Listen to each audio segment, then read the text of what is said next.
Thoughts on the Revival of Religion in New England, 1740, to which is prefixed the narrative of the surprising work of God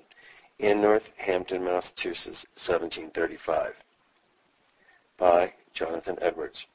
Chapter 34. Number 4. Some duties devolving upon all in general. But I would now proceed to mention some things that ought to be done at such a day as this, that concern all in general. And here the first thing I shall mention is fasting and prayer. It seems to me that the circumstances of the present work do loudly call God's people to abound in this, whether they consider the experience God has lately given them of the worth of His presence and of the blessed fruits of the infusions of His Spirit, to excite them to pray for the continuance and increase and greater extent of such blessings, or whether they consider the great encouragement God has lately given them to pray for the outpourings of His Spirit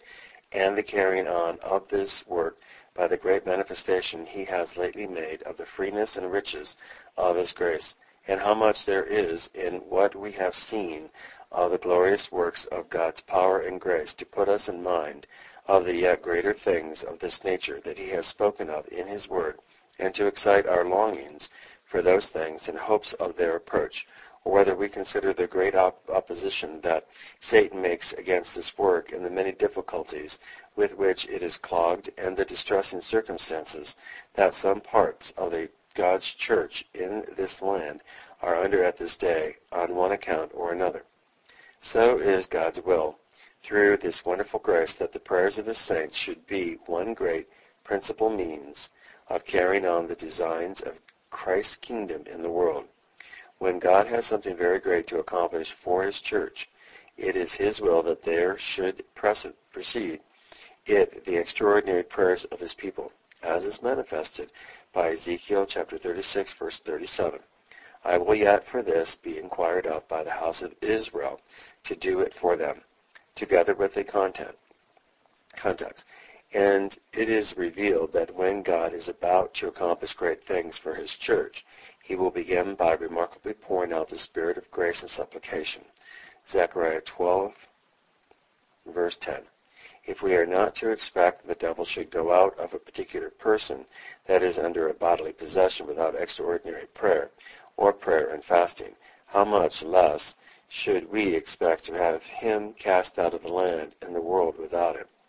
I am sensible that considerably has been done in duties of this nature in some places, but I do not think so much as God in the present dispensation of His providence calls for. I should think the people of God in this land at such a time as this would be in the way of their duty to do 3 times so much at fasting and prayer as they do,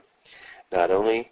nor principally for the pouring out of the Spirit on those towns and places where they belong, but that God would appear for His church, and in mercy to miserable men carry on His work in the land and in the world of mankind, and fulfill the things that He has spoken in His Word, that His church has been so long wishing and hoping and waiting for. They that make mention of the Lord at this day ought not to keep silence, and should give God no rest until He establish and until He make Jerusalem a praise in the earth agreeably to Isaiah chapter 62, verse 6 and 7. Before the first great outpouring of the Spirit of God on the Christian church, which began at Jerusalem, the church of God gave themselves to incessant prayer. Acts chapter 1, verse 13 and 14. There is a time spoken of wherein God will remarkably and wonderfully appear for the deliverance of His church from all her enemies, and when He will avenge His own elect. And Christ reveals that this will be in answer to their incessant prayers or crying day and night, Luke 18:7. In Israel, the Day of Atonement, which was their great day of fasting and prayer, preceded and made way for the glorious and joyful Feast of Tabernacles. When Christ is mysteriously born into the world to rule over all nations, it is represented in the 12th chapter of Revelations as being in consequence of the church's crying and travailing in birth and being in pain to be delivered. One thing here intended, doubtless, is her crying and agonizing in prayer. God seems now at this very time to be waiting for this from us. When God is about to bestow some great blessing on His church, It is often his manner in the first place so to order things in his providence as to show his church their great need of it, and to bring them into distress for want of it, and so put them upon crying earnestly to him for it. And let us consider God's present dispensations towards his church in this land. A glorious work of his grace has been begun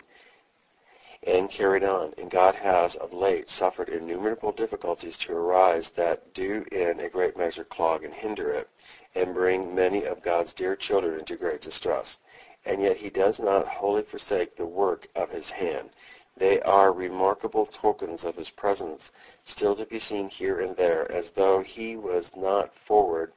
to forsake us, and if I may say so, as though he had a mind to carry on his work, but only was waiting for something that he expected in us as requisite in order to it. And we have a great deal of reason to think that one thing at least is, that we should further acknowledge the greatness and necessity of such a mercy, and our dependency on God for it, in earnest and importunate prayer to him, by the many errors that have been run into, and the wounds we have thereby given ourselves, and the cause that we would promote, and the mischief and confusion we have thereby made. God has hitherto been remarkably showing us our great and universal dependency on him, and exceeding need of his help and grace, which should engage our cries to him for it. There is no way that Christians in a private capacity can do so much to promote the work of God and advance the kingdom of Christ as by prayer. By this, even women, children, and servants may have a public influence. Let persons be never so weak and never so mean, and under never so poor advantages to do much for Christ in the souls of men otherwise. Yet, if they have much of the spirit of grace and supplication, in this way they may have power with him that is infinite in power, and has the government of the whole world, and so a poor man in his cottage may have a blessed influence over all the world.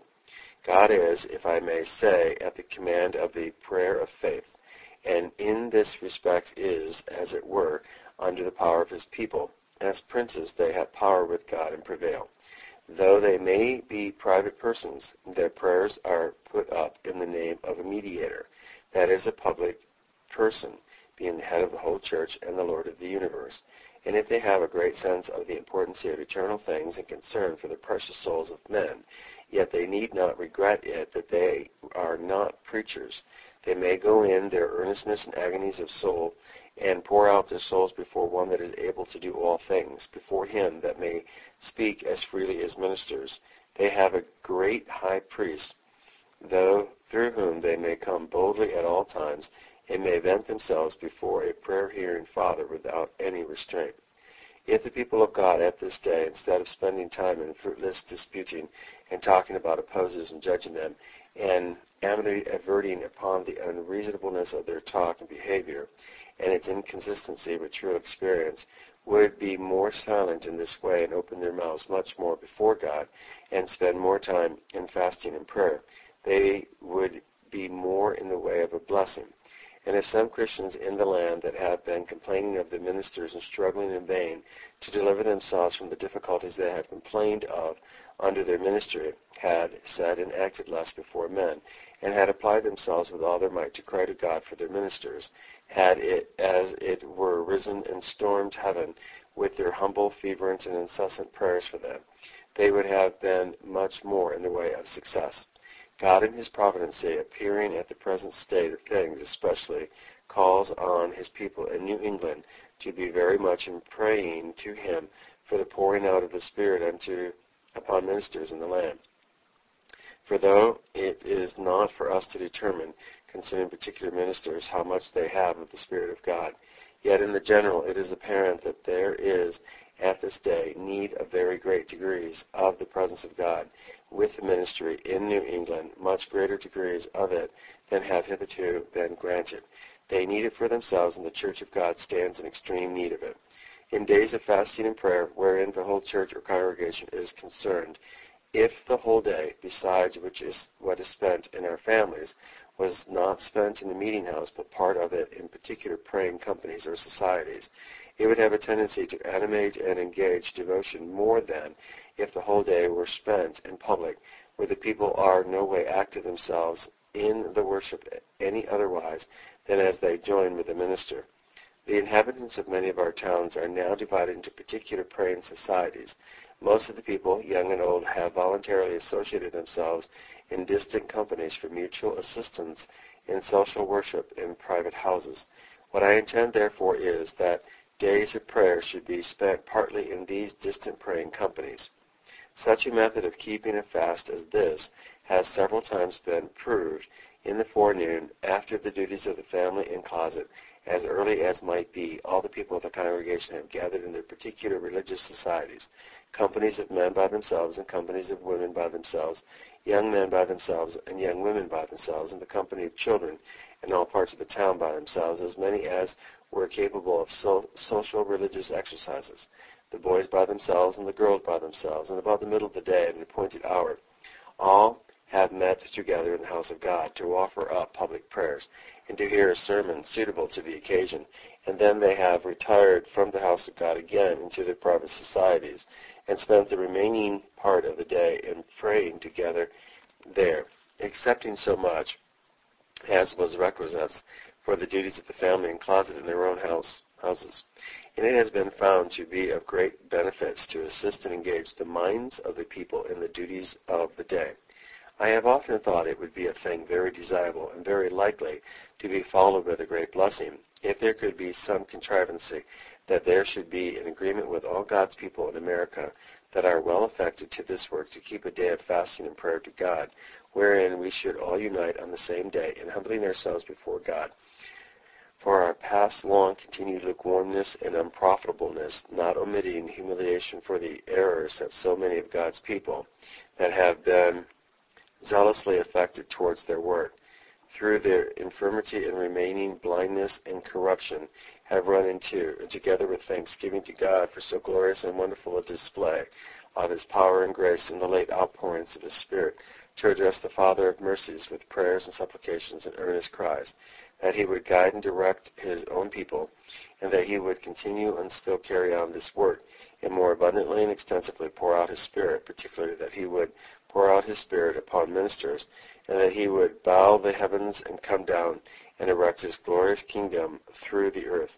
Some perhaps may think that its being all on the same day is a circumstance of no great consequence, but I cannot be of that mind. Such a circumstance makes the union and agreement of God's people in His worship the more visible, and puts the greater honor upon God, and would have a great tendency to assist and enliven the devotions of Christians. It seems to me it would mightily encourage and animate God's saints in humbly and earnestly seeking to God for such blessings which concern them all, and that it would be much for the rejoicing of all to think that at the same time such multitudes of God's dear children, far and near, were sending up their cries to the same common Father for the same mercies. Christ speaks of agreement and asking as what contributes to the providence of the prayers of His people. Matthew 18:19.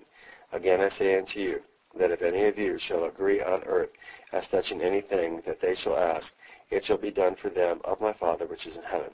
If the agreement or united purpose and appointment of but two of God's children would contribute much to the prevalency of their prayers, how much more the agreement of so many thousands?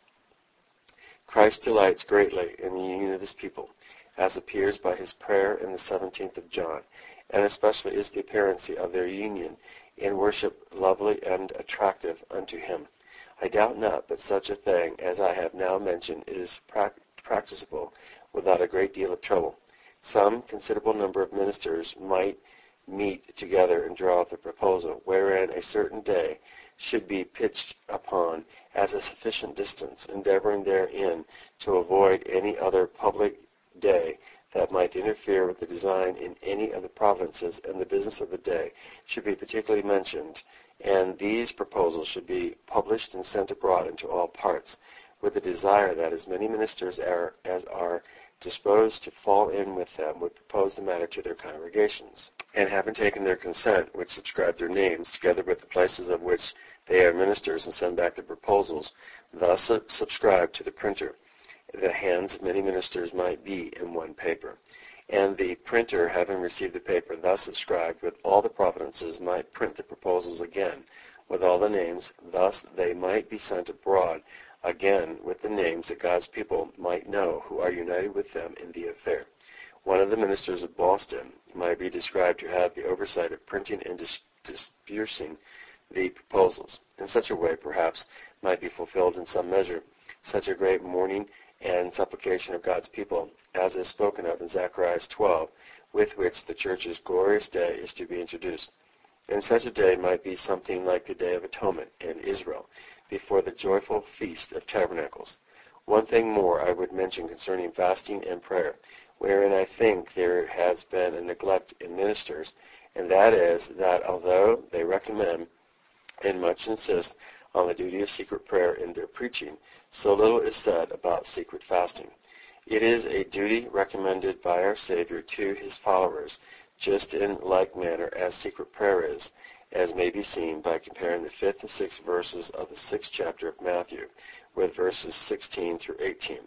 Though I do not suppose that secret fasting is to be practiced in a stated manner and steady course of secret prayer, yet it seems to me it is a duty that all professing Christians should practice and frequently practice. There are many occasions of both a spiritual and temporal nature that properly require it, and there are many particular mercies that we desire for ourselves or friends that it would be proper in this manner to seek of God. Another thing I would also mention herein, it appears to me that there has been an omission with respect to the external worship of God. There has been of late a great increase of preaching the word, and a great increase of social prayer, and a great increase of singing praises. These external duties of religion are attended much more frequently than they used to be, yet I cannot understand that there is any increase of the administration of the Lord's Supper, or that God's people do any more frequently commemorate the dying love of their Redeemer in the sacred memorial of it than they used to do, though I do not see why an increase of love of Christ should not dispose Christians as much to increase in this as in those other duties, and why it is not as proper that Christian disciples should abound in this duty in this joyful season, which is spiritually supper time, a feast day with God's saints, wherein Christ is so abundantly manifesting his dying love to souls, and is dealing forth so liberally of the precious fruits of his death. It seems plainly by the Scripture that the primitive Christians were wont to celebrate their memorial of the sufferings of their dear Redeemer every Lord's Day. And so I believe it will be again in the Church of Christ in days that are approaching, and whether we attend this holy and sweet ordinance so often now or not, yet I cannot but think it would become us at such a time as this to attend it much oftener than is commonly done in this land. End of chapter 34, having been read by Peter John Priest, is also known as Brian Dean. None of my audios are copyrighted. Please feel free to make as many copies as you desire to the glory of God.